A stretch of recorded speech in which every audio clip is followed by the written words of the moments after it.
Hello again. It's Eric Arnold here in the secondary studio. It is Monday, the 17th of May.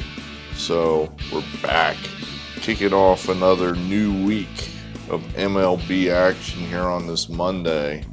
I'm gonna just kind of we had a day off Sunday, refresh our batteries a little bit. Let's recap maybe what happened last week. We got recap what happened Saturday. I've only got two picks for you here on this abbreviated card for Monday.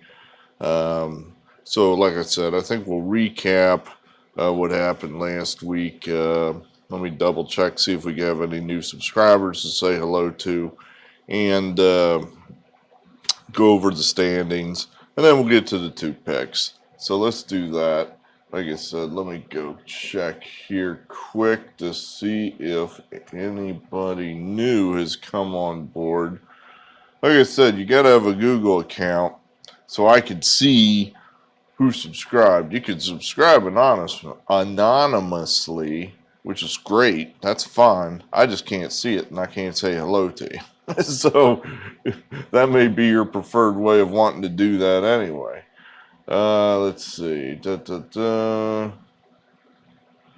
I noted that we lost our Preakness prediction. I did watch that race. Watching that race, you'd have to say that it's plausible that that horse got, the winning difference in Louisville through nefarious means. In other words, he ran the exact same race he ran in Louisville, but this time he just couldn't stay with it. The horse that would not be passed, that could not be passed because he's such a tough son of a bitch, he got passed. So maybe it's easier to be a tough son of a bitch when you got a little extra somebody's giving you there. And then another plausible explanation was, maybe the horse was just tired. I mean, that would work for the winner. The Rombauer. Who's Rombauer? He didn't even run in Louisville. But then he got beat by, I think the other one did run in Louisville, Midnight Bourbon.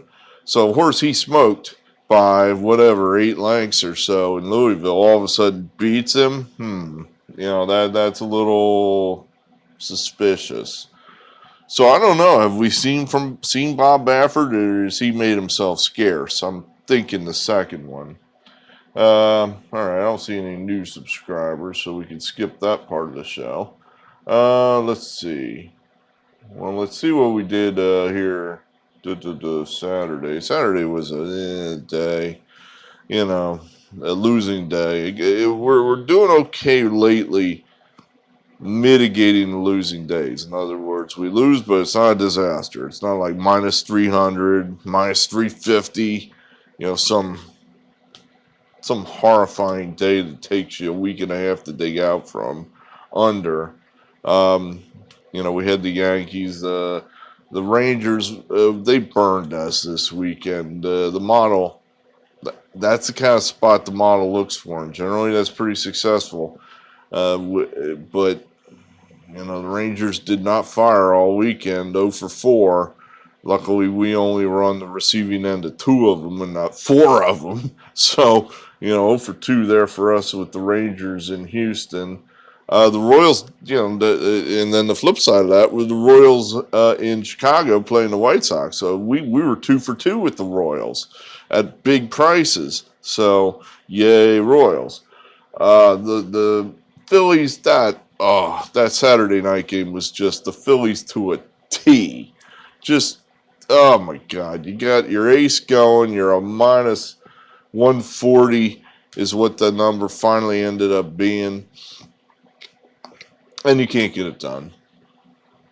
They've got a bullpen game going, bunch of jabronis, not even, you're throwing 9 innings of bullpen guys, and you're going to hit some soft pitchers there, and the Phillies just could not do a damn thing with them. It was embarrassing. It was a bad loss for the Phillies. It I've listened to some Phillies talk here in the past 36 hours, and the baseball media, if you will, the baseball fans here in town, we're pretty down on the Phillies right now. I think with good reason. And then the Nationals, that was real disappointing. I think that, I think the Nationals are a play right now. I think they're a go. And for them not to get it done in a very winnable game on Saturday night, disappointed. But at any rate, all right, so let's look at the standings here. Let's see what we've got. You got the. Looks to me right now like the American League East is just a monster division. All four of those teams are good. The Red Sox, Blue Jays, Yankees, and Rays, all good teams. I mean, I think you have to put the Blue Jays in there as a good team. They have young guys that can really swat. Their bullpen is pretty good. They've got a couple, Rue, he's a solid starter. Red Sox, they seem to have found a bullpen. The last year that was one of their big problems is they couldn't get anybody out after the sixth inning. And now they seem to, this guy, Matt Barnes, I think he was there last year and maybe the year before. And I don't know what he's done, but all of a sudden he's, lights out. So at the moment, the Red Sox, and, they look, just as solid as could be. The Yankees, they have a really good bullpen. They just are very spotty when it comes to their offense. Got way too many guys that can be pitched to. Too many guys hitting under 200. That what did Boone call his guys? Something like what the fuck, man? Beast? No, I forget what. Savages. That's it. He called them savages. They're savages. They don't look too savage to me right now. They look like they all want to hit 475-foot home runs. I don't need that. I need you guys to start hitting for better average. That's what I need as a better of the Yankees. The Central sure looks to me like it's going to just be the White Sox and the Indians. I look at that Twin team, and more about that in a moment, because that's one of our plays today. That's a bad team. I'm looking at that team, and I told you recently, hey, look at the Tigers here coming up. That they're not a 115 loss team, and then sure enough, they swept somebody. I forget who. Might have been the Twins. I forget. No, I forget who they swept. They won a couple games here recently. The Tigers did, and now they're ahead of the Twins.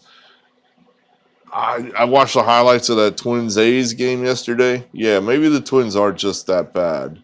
I mean, they're not getting the starting pitching. They lost their best player in Buxton. Rosario, he went to Cleveland. These ancient, huge, bulky home run hitters just aren't really doing it. They're hitting the occasional home run, but for this team to be good, they've got to hit a lot of home runs, and they're not doing that. They play poor defense. That's how they lost the game yesterday. Was a surefire double play that should have got him out of the ninth inning. Just goes right through Josh Donaldson. He just does not catch the ball thrown to him by the pitcher. Into center field it goes, and that's the end of the game. So, a hazard of having giant, bulky guys that can hit the ball 450 feet. They're generally not very good glove men. So, yeah, that looks like a bad team right now. I guess that's probably one of the more surprising things about the season so far, because the Twins are expected to be good. Then out west, right now, kind of looks like the the A's and the Astros are separating themselves. I think the Mariners are going to be at play all year. That Kelenic, is that how you pronounce it? I think it's Kelenic. He's 21. It looks like he's going to be a solid citizen for those guys. He's their top-rated rookie that has just been called up now. I sure cheated him out of Europe. Legally cheated him. I guess the players' union might argue otherwise, but that's part of the rules. I get to keep you down for a month, and I get a whole nother year of service time that I get to control you for. So the Mariners did that just like every team does.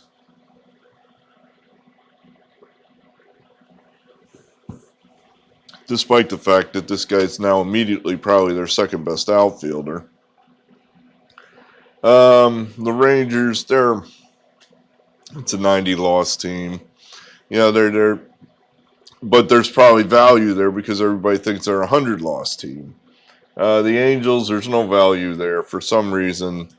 That's a 90 loss team that people think's a 85 win team. I just don't think the Angels are very good. So that's the American League. The National League, well, we got a whole bunch of average there in the East. Right now it looks like the Mets by half a game over the 21-20 Phillies. I don't know the Phillies are going to stay at 500 long. That really feels like a team that's about to go backwards. They're taking some injuries. They have no depth. We're playing guys all over the place out of position. Right now, Scott Kingery he played right field yesterday. That's one of the things the Philadelphia media is just all over poor Scott Kingery. And they're right. He just does not belong at a major league level at the moment. He's hitting like 50. And it's not allowed 50.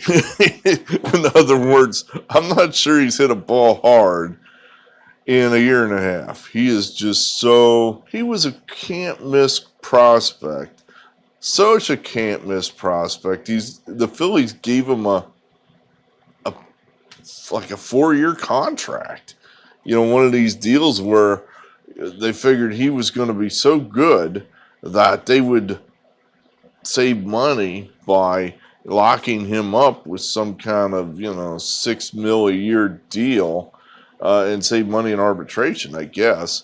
And the dude hasn't hit he hasn't hit the weight of filling the whatever. You can't say those kind of African underweight people jokes anymore, but whatever. The dude can't hit anything. He can't hit water if he fell out of a boat.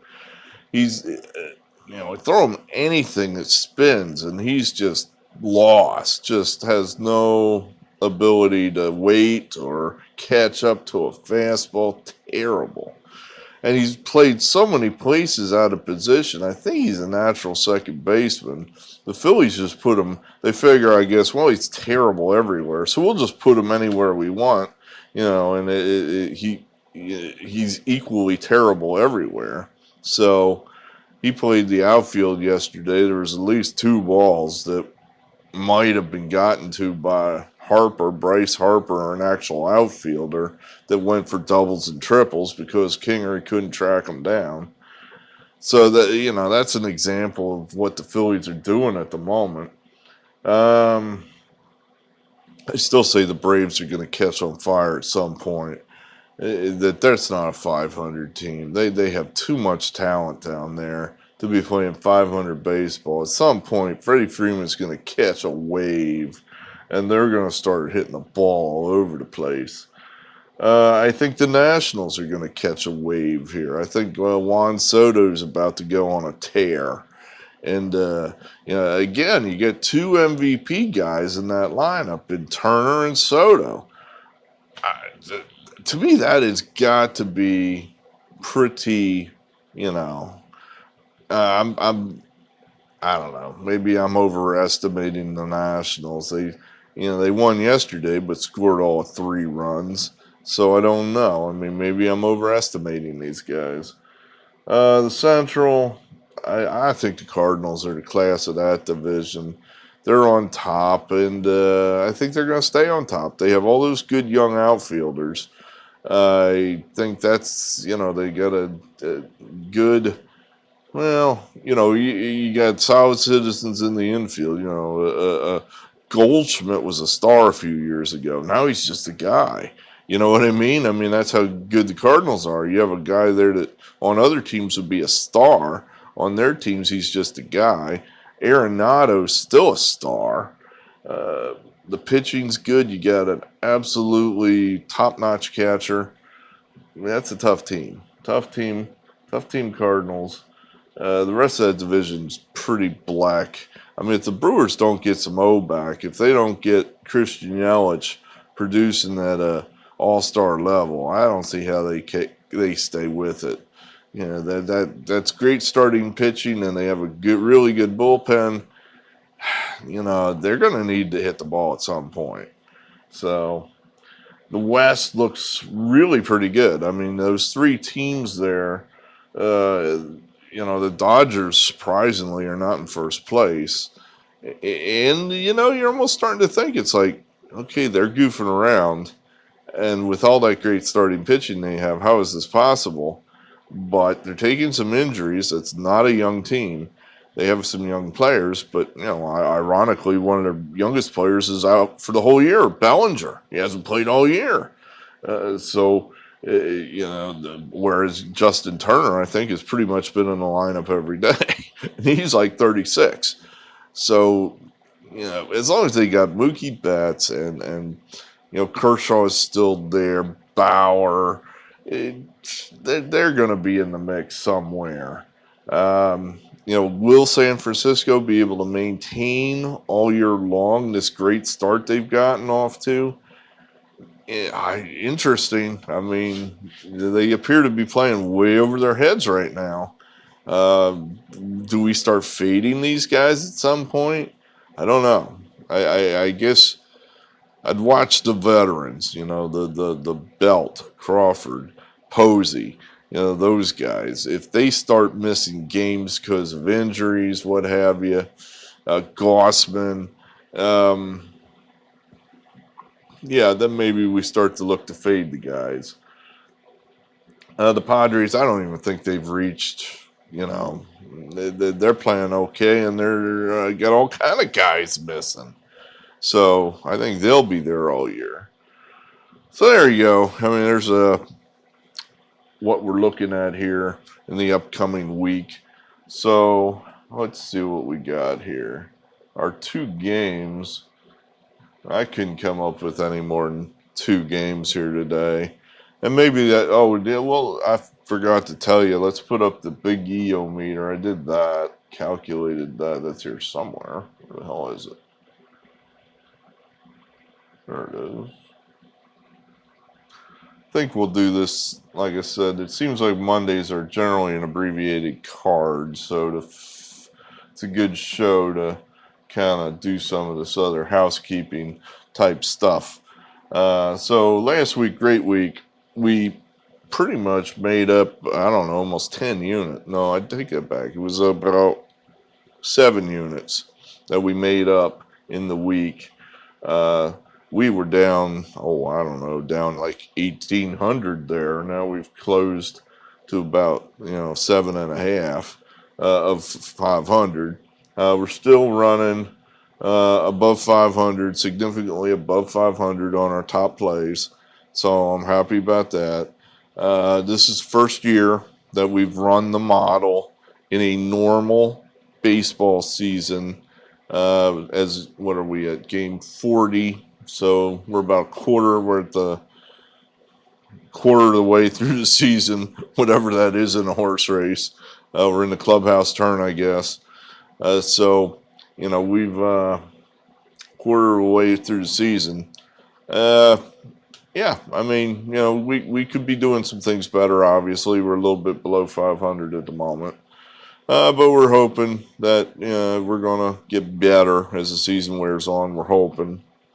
So, last 30, we've been, kicking ass. Last 10, we had one really good day last week whenever we were dancing around to The Who. I Can't Explain. All right, plays for today. Let's show you that.